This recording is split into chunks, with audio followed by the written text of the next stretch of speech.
Bonjour et bienvenue dans une nouvelle édition de Chroniques européennes, émission dédiée au décryptage de l'actualité européenne. Alors nous allons aujourd'hui dédier cette émission à la question des droits fondamentaux au sein de l'Union européenne. Une question sur laquelle un projet de rapport vient d'être publié, un rapport qui évoque cette question des droits de l'homme sous différents angles, évoquant aussi bien la question du droit des femmes, de la liberté des médias, du racisme, de la xénophobie, mais aussi de l'état de droit et de la migration. Alors pour parler de ce sujet et de ces différentes questions, nous avons le plaisir de recevoir la cheville ouvrière de ce rapport, le député européen Josep Maria Terricabras. Bonjour et merci d'être avec nous. Bonjour, c'est un plaisir. Alors, monsieur Terricabras, vous êtes eurodéputé au sein du groupe des Verts, Alliance Libre Européenne. Oui. Vous étiez auparavant professeur de philosophie. Vous avez notamment enseigné à l'Université de Californie à Berkeley. Vous êtes catalan, partisan d'une Catalogne indépendante, mais au sein de l'Union européenne. J'espère qu'on aura quelques minutes pour en parler à la fin de l'émission également. Vous êtes connu pour votre engagement très fort pour les questions de droits de l'homme. Vous avez notamment soutenu le déclenchement du mécanisme protection de l'état de droit contre la Pologne ou la mise en place d'un système obligatoire de relogement des réfugiés.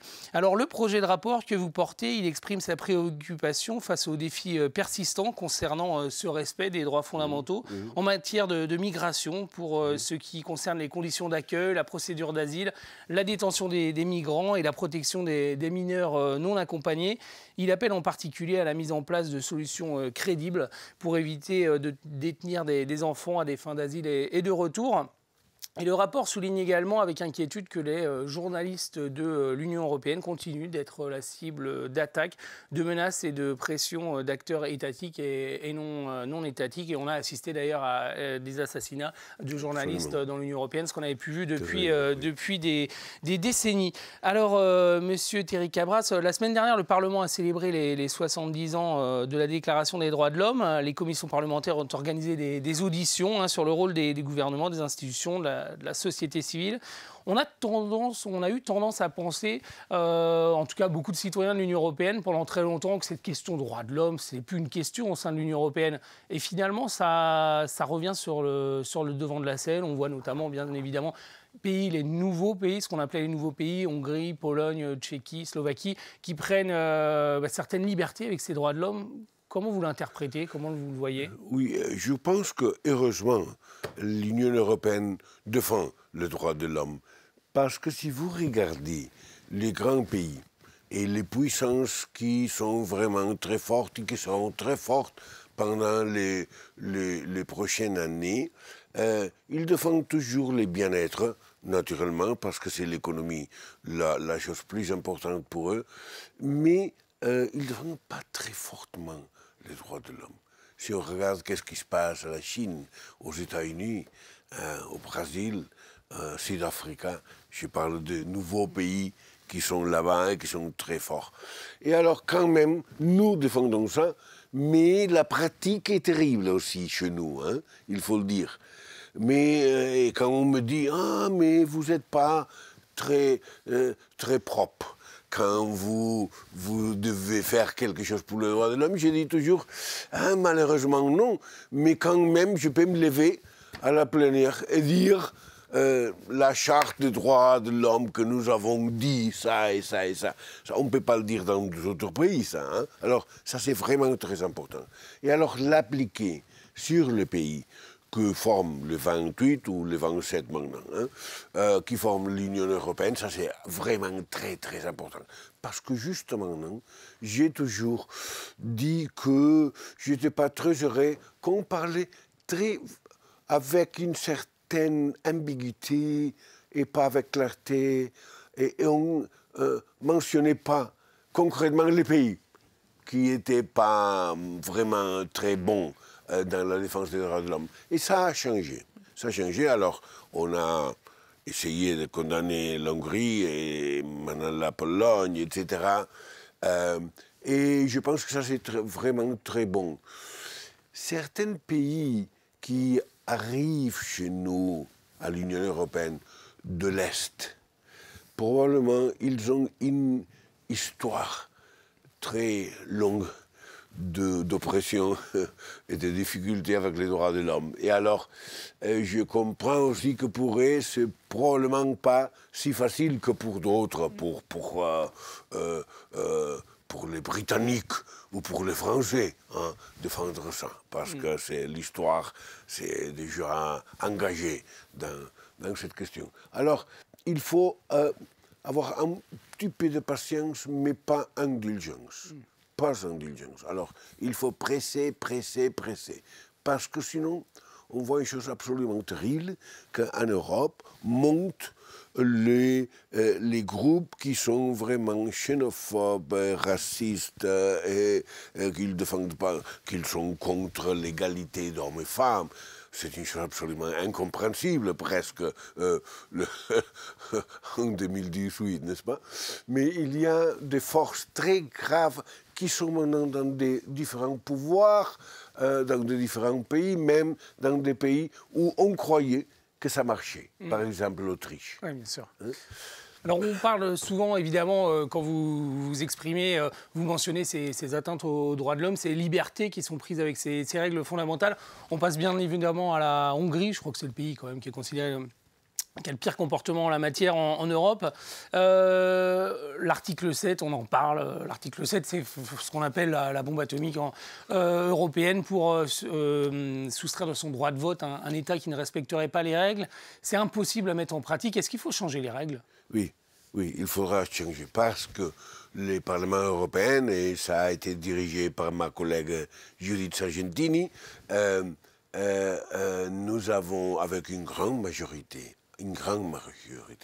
dit à l'Hongrie que ça, c'était pas bien et qu'il fallait commencer avec les processus de l'article 7. Mais ça doit aller au Conseil après. Et au Conseil, il faudra décider par unanimité. Alors, naturellement, l'Hongrie ne va pas voter parce que ça serait idiot. Hein. Mais la Pologne va voter, par exemple. Et alors, quand on voit qu'on va derrière, on dit non, non. Alors, je ne crois pas que nous allons réussir, je le dois dire honnêtement. Mais on a fait ce qu'on croyait qu'on devait faire quand même au Parlement. Mais il faudra changer les règles, j'en suis sûr. Il faut changer les traités. Parce que toujours on appelle aux traités pour redéfinir, surtout contre les parlements, la force et l'autorité du Conseil et de la Commission. Et alors, nous sommes les parlementaires, nous sommes de trois corps, hein, de trois organisations, le Conseil, la Commission et le Parlement, nous sommes les seuls qui ont été élus par le peuple, par toute l'Europe. Naturellement, au Conseil, on a été élus, mais chacun dans son pays. Hein. Alors, nous sommes les seuls avec une autorité européenne, et nous sommes ceux qui ont mon pouvoir. En fait, le Parlement européen n'a pas de pouvoir. J'ai dit toujours, nous avons d'influence. Bon, ça c'est quelque chose, naturellement. Et il faut user l'influence. C'est pour cela que nous avons des initiatives, que nous essayons de faire tout ce que nous pouvons. Mais on n'a pas le pouvoir. Finalement arrivent les États et mettent les choses en ordre. On dit, oh, non, les parlementaires sont un peu tout courageux, alors il faut faire attention. Alors, on ne va pas réussir à faire une Union européenne. Est-ce que je peux vous le dire peut-être comme ça? Ça, c'est une musique pas très agréable, mais je dois dire, l'Union européenne n'existe pas. Il s'est fait. Il s'est fait. Ça n'existe pas encore. Ce qui existe maintenant, c'est un club d'États.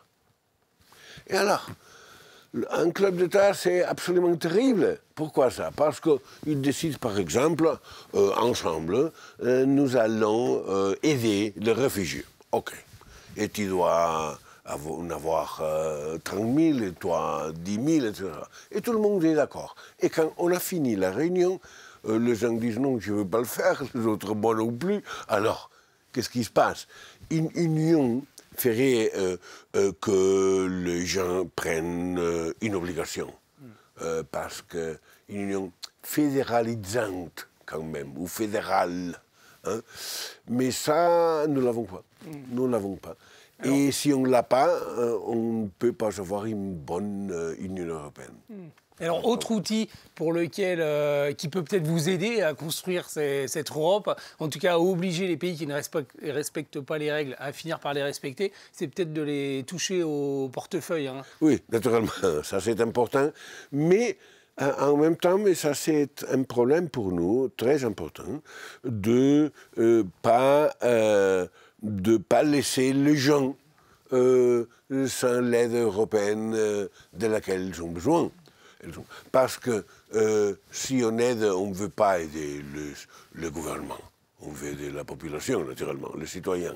Et alors, à cause d'une façon pas très honnête, à notre avis, de gérer les questions de la part de l'État ou du gouvernement, il faudra dire, bon, ça c'est fini. Mais il faudra faire de façon que l'argent qu'on a mis dans ces pays, parce que c'est très important, hein, ce que fait l'Union européenne, quand on regarde ce qui s'est passé les dernières années, 10, 15 années, dans quelqu'un de ces pays, c'est formidable, hein, parce qu'il y a beaucoup d'argent investi. Hein. Alors, il faudra le faire de façon que si on sanctionne de quelque façon les gouvernements, qu'on ne va pas lésionner le citoyen, parce que ça serait terrible et ça allait faire que l'euroscepticisme avance.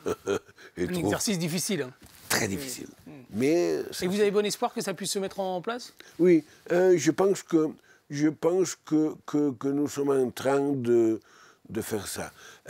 Et nous croyons toujours comme principe que c'est mieux de faire la gestion de l'économie par d'autres chemins. C'est mieux ça que de tout simplement dire non, vous n'avez pas d'argent. Et de finir avec l'aide. Ça, c'est une solution absolument terrible qui n'aide pas l'évolution du pays. Alors, je reviens à votre rapport, si vous voulez bien.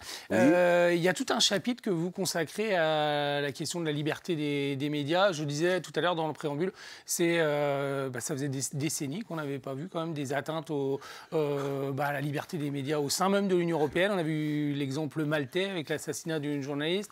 On a vu ça aussi en Slovaquie. Peut-être un mot là-dessus d'abord. Et ensuite, qu'est-ce que vous préconisez? Je vois aussi dans ce rapport que vous parlez de la lutte contre la désinformation en ligne. Vous avez des idées là-dessus aussi. Hein. Oui, le rapport, c'est pour faire attention à ça, pour décrire la situation, plus que pour donner de nouvelles formules, c'est-à-dire. Hein, parce que c'est très important qu'on dit et qu'on donne des noms, qu'on dit ça va pas, ça doit changer. Ça, c'est le point le plus important de mon rapport.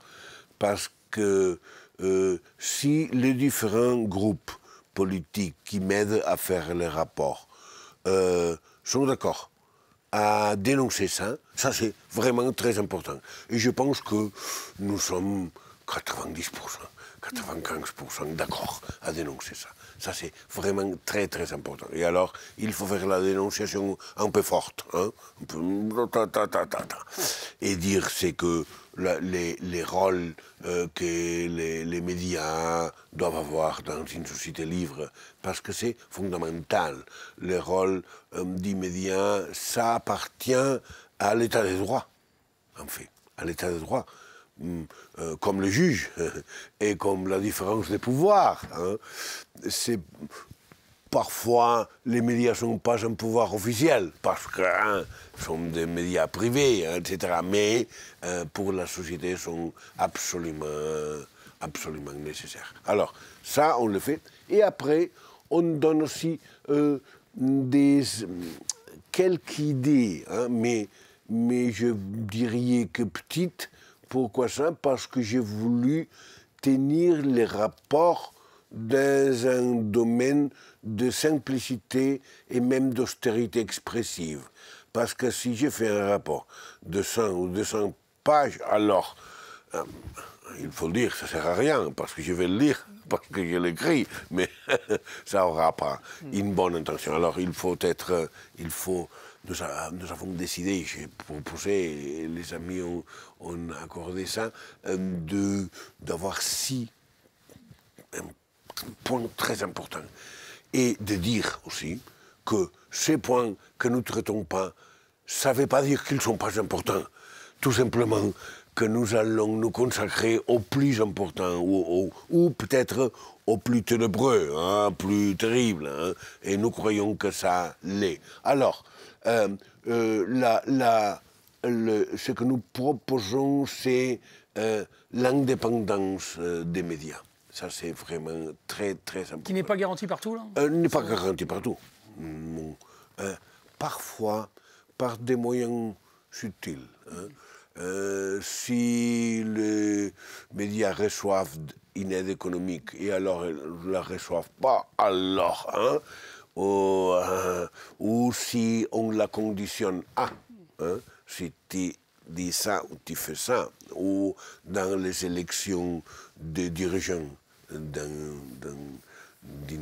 télévision ou d'une radio, si on a cette influence parfois forte, nous croyons à l'absolue indépendance, comme nous croyons, c'est la même chose, à l'absolue indépendance du juge. Est-ce que vous dénoncez l'achat des journaux par, non, c'est pas... par l'achat de publicité, etc. C'est les mêmes pays dont on a parlé tout à l'heure. Oui, mais dans les cas des journaux, nous dénonçons les cas des morts, des amis morts assassinés, mais après, quand on arrive à dire la liberté, c'est vraiment liberté, etc., on ne donne pas de nom. Et nous croyons que ce n'est pas vraiment très nécessaire. Les enjeux, quand on donne des noms et quand on essaye de concrétiser la chose, c'est que peut-être on oublie. Alors, si on donne des noms et on dit non, ça se passe ici, ici, ici, ici, alors il faut être exhaustif. Parce que sinon c'est terrible. Apparemment, tu approuves, alors ce que tu as oublié, et c'est un manque de mémoire, la raison pourquoi tu n'as pas cité ça. Alors, il y a beaucoup de cas, en fait, beaucoup de cas. Parfois dans des médias qui ne sont pas très connus, hein, mais qui ont d'influence. Parce que regardez ce qui s'est passé avec la nouvelle façon de faire la télévision. Il y a beaucoup de villages, même des villages, qui ont une télévision du village, parfois soutenue naturellement par la mairie, par exemple, ou comme ça. Alors, ça peut avoir une influence terrible, formidable. Parce que la mairie peut faire de la propagande politique tout le temps. Tout le temps. Parce que le village est petit, l'opposition ne peut rien faire. Alors, c'est mieux de dire des choses comme ça que de faire une liste avec des noms, parce que c'est très dangereux. Alors, il y a un autre aspect dans votre rapport qui est important, c'est quand on parle de droits de l'homme, on parle aussi de droits des femmes. Et est-ce que vous avez l'impression, alors vous listez toute une série de dysfonctionnements, voilà, il y a eu des manifestations d'ailleurs ce week-end pour mettre en avant ce droit des femmes. Est-ce que vous avez l'impression que l'Union européenne a pris la mesure du problème, du chemin qui reste à accomplir? Oui, je crois que dans ces années du mandat qui va finir maintenant, j'ai vu que les comités appelés justement femmes, a été un comité très actif. Ils ont présenté à la plénière de résolutions, beaucoup de résolutions pour l'égalité, pour soutenir le travail des femmes et la liberté, etc., pour les groupes LGTBI, etc. On l'a fait. Et on a toujours gagné avec une grande majorité. Ça, c'est vrai. Alors, nous pouvons être contents. Mais, quand je vois la réalité en Europe, en Catalogne, en Espagne, dans des pays que je connais mieux, en Allemagne, dans différents pays, je vois que l'égalité, c'est encore très, très, très difficile. Et après, je veux vous donner un exemple qui n'est pas connu, parce que j'y ai travaillé. Mais par exemple, que pour le même travail, on gagne d'une façon différente, ça c'est incroyable. Ça va contre la logique même. Tu fais la même chose. C'est pourtant fréquent. Hein. Ben oui, c'est un peu étonnant. Hein, étonnant. Et nous faisons des grandes déclarations, ça oui. Mais alors, ce sont les pouvoirs du lieu et les pouvoirs de l'État, etc., qui doivent travailler sur ça. Et ça, c'est pas clair qu'on le fasse. Parce que ces pouvoirs sont toujours gérés par des hommes. Ça reste assez... Majoritairement. Alors, ça reste énorme. Je dois me convertir moi-même. Hein, et je dois changer. Bon, bah, ça, c'est pas facile. Alors, je vais vous donner un très beau exemple. Ça m'a ennuyé. Ça a été terrible, terrible, terrible. Quand nous avons préparé, parce que j'y étais, aussi, la loi électorale qui va s'appliquer maintenant en 2009. Alors, j'ai demandé, au nom de mon groupe, et très fortement, de faire une liste paritaire. Femme, homme, ou homme, femme, ça m'est égal. Hein. Pam, pam, pam, pam, pam. Comme une écalier. Hein. Les grands partis ont dit non. On dit non. Les IPP européennes et les socialistes européens ont dit non. Ça, c'est vraiment étonnant. Je dis, ça ne coûte pas €1. C'est une décision politique de faire ça parce que sinon, on peut te tromper, on peut dire oui, nous le faisons, parce que nous avons une liste de 30 noms, et alors les 15 premiers se nomment et les 15 derniers vont. Oh, alors, la liste est paritaire, mais mon Dieu, hein, il n'y aura pas une seule femme élue. Hein. Alors, il faut le faire comme ça. Hein. Et c'est vraiment... dans la négociation, il y avait une négociation de différentes choses, et alors on est venu me voir et me dire, bon, oui, nous pouvons faire ça. J'ai dit, bon, c'est un miracle, formidable, mais pour 2024. Oh mon Dieu, 2024.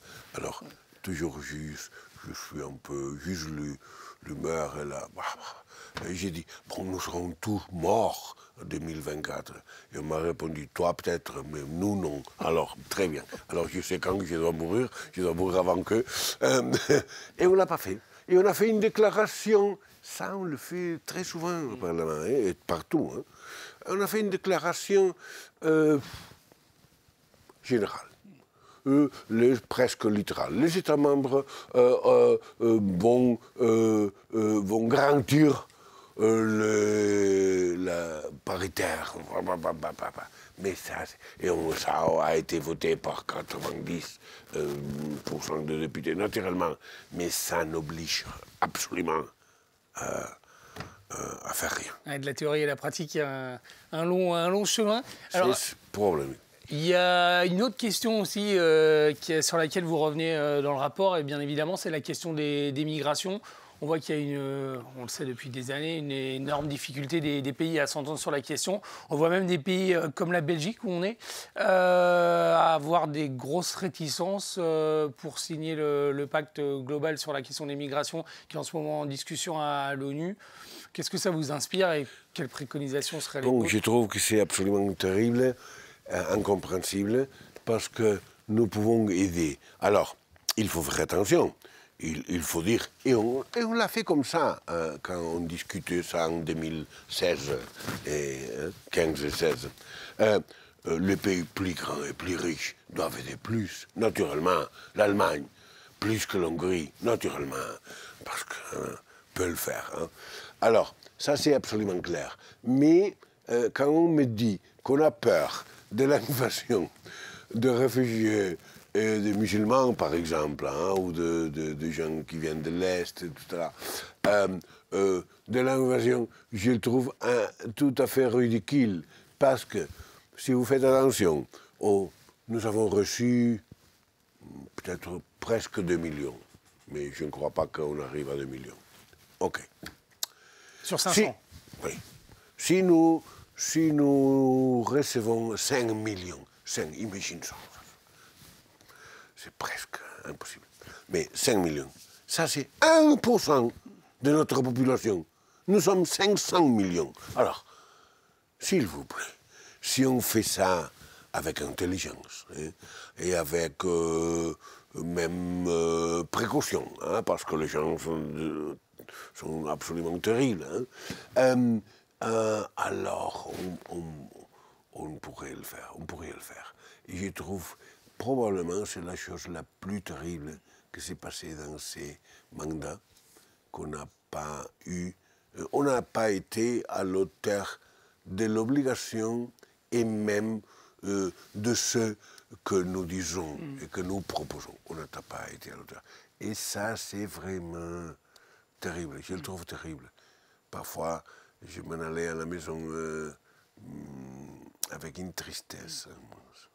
Parce que le Parlement ne peut pas, nous pouvons protester, mais ne peut pas l'arranger. Ça, c'est une question, encore une fois, des États. Et le club n'était pas d'accord sur ça. Et je le trouve absolument épouvantable. Absolument épouvantable. Combien de morts nous avons eu partout, mais maintenant à la Méditerranée. Et quand on voit qu'il y a des États qui ne permettent pas de protéger, de recevoir, d'aller pêcher. C'est même qu'ils empêchent, oui. Qu'ils empêchent. Je le trouve terrible, absolument terrible. On ne peut pas construire une société de la décence et de la dignité sur cette base terrible d'indignité.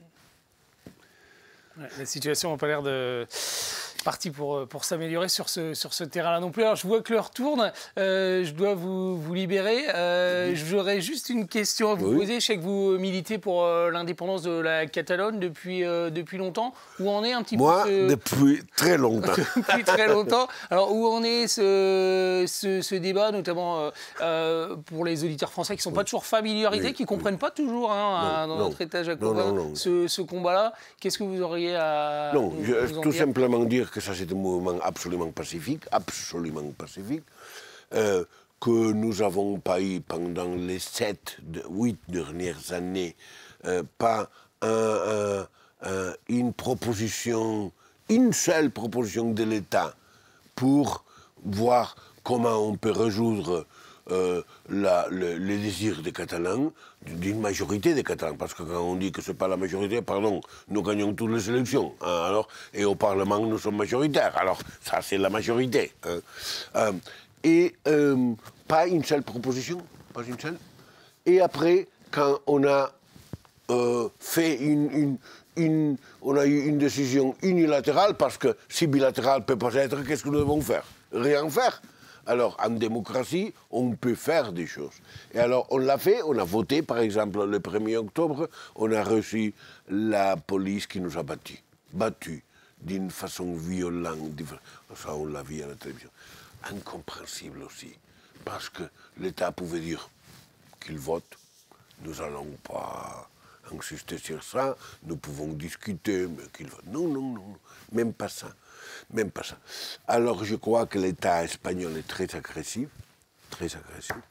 que l'État espagnol, quand les socialistes sont au pouvoir ou quand les conservatifs sont au pouvoir, c'est presque la même chose. Il croit une chose, comme professeur de philosophie, je suis étonné, que l'unité, et ils l'ont dit, c'est terrible, ce qu'ils disent, c'est terrible, que l'unité de l'Espagne, c'était la base pour la démocratie. Oh, je croyais que la démocratie était la base pour tout. Non. Pas ça. Ça, on l'a dit, même des juges ont dit ça. Alors, je crois qu'on a eu un problème grave à l'Espagne. Parce que je ne dis pas que nous avons toute la raison du monde. Non, pourquoi ça? Mais nous devons en parler quand il y a des problèmes. Où est-ce que l'Espagne et l'Union européenne acceptent seulement de nouveaux pays après une guerre? Parce que l'idée est terrible, si c'est vrai. Hein? Mais si on voit qu'est-ce qui s'est passé avec les pays de l'Est, tous après une guerre. Ah, mon Dieu. Et quand arrive un nouveau pays, c'est la même chose que l'Écosse. Hein? L'Écosse va faire un référendum. OK, faisons un référendum. Parlons comme des gens civils. Même la Nouvelle-Calédonie a fait un référendum. Hein? Et malgré tout, je ne crois pas que le président Macron est vraiment en faveur de ça. Mais on l'avait préparé en 1998, je crois. Alors, très bien. Parce que c'est la façon la plus élégante et la plus facile de décider. Et si nous perdons, nous perdons. Mais on sait qu'est-ce qui se passe. Et on connaît ce qui se passe.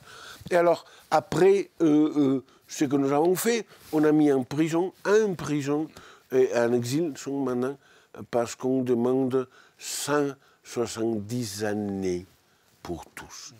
C'est absolument faux. Quand les juges européens ont dit non, ça c'était par rébellion. Parce que pour la rébellion, et même l'ont dit quelques, pas tous, quelques Espagnols qui ont participé à la rédaction de la Constitution. Pour qu'il y ait rébellion, il faut avoir usé la violence. Il n'y a eu pas de violence, absolument pas. Parce que nous déclarons ça, c'est pas par hasard qu'il n'y a pas de violence. Non, non, nous ne voulons pas faire la violence. Nous sommes, peut-être on peut dire, Gandhiens. Nous sommes pour Gandhi. Et alors, nous savons que nous allons gagner. Mais il faut résister d'une façon terrible. Parce que mes amis, c'est pour cela que j'ai aussi. C'est un hommage à le jeune. Plus d'un an dans la prison, sans judice, et sans savoir exactement qu'est-ce qui se passe et qu'est-ce qui va passer. C'est une cruauté, c'est vraiment terrible. Et si vous suivez, si les Européens... en Europe, on croit qu'après Franco, tout a changé. Qu'on a fait comme ça, tiens. Non. Si on voit que les pays de l'Est ont des difficultés 20 ans après de changer, imaginez quand personne ne regarde, parce que l'Espagne est trop au sud, on ne regarde pas, et l'évolution à ce qu'on appelle démocratie n'a pas tenu compte du juge et de l'armée, de la police. On a changé tout, mais pas ça. Et alors, ce qu'on a là-bas, c'est incroyable. C'est incroyable. Le juge qui mène cette affaire, M. Llarena, dit des choses par écrit. Ils sont incroyables. Nos amis dehors, en Allemagne, ne comprennent pas la situation. Et pour l'expliquer, ils disent non, tu l'as pas bien expliqué. Non, je l'ai bien expliqué, mais c'est incompréhensible. Par exemple, il dit qu'il les, plusieurs fois, qu'il les retient en prison parce qu'ils n'ont pas laissé ses convictions indépendantistes. Oh mon Dieu, on ne peut pas savoir convictions indépendantistes. Non, parce qu'ils n'ont pas laissé violence, parce qu'il n'y a pas eu. Non, les convictions. Bois. Ah oui. Ça, c'est vraiment très fort. On ne connaît pas la situation très bien. Nous essayons de la faire comprendre. Nous sommes patients. Mais c'est dans la douleur chaque jour. Quand j'arrive à la maison, je vois que mes amis sont en exil ou en prison. On reparlera de ce sujet au cours d'une future émission. Je pense que cette question catalane va continuer. Ça va être très intéressant et très important parce qu'on va commencer avec le jugement en janvier. Et ça sera une chose, j'espère que très forte parce que ce qu'on veut faire, c'est difficile. Quand nous irons aux droits de l'homme à Strasbourg, nous gagnerons. Mais c'est dans 7 ou 8 années. Il faut qu'il reste 7 ou 8 années en prison. C'est vraiment triste. Dans l'Europe démocratique, qu'on ne parle pas, qu'on n'essaye pas de la part espagnole d'arriver à un accord.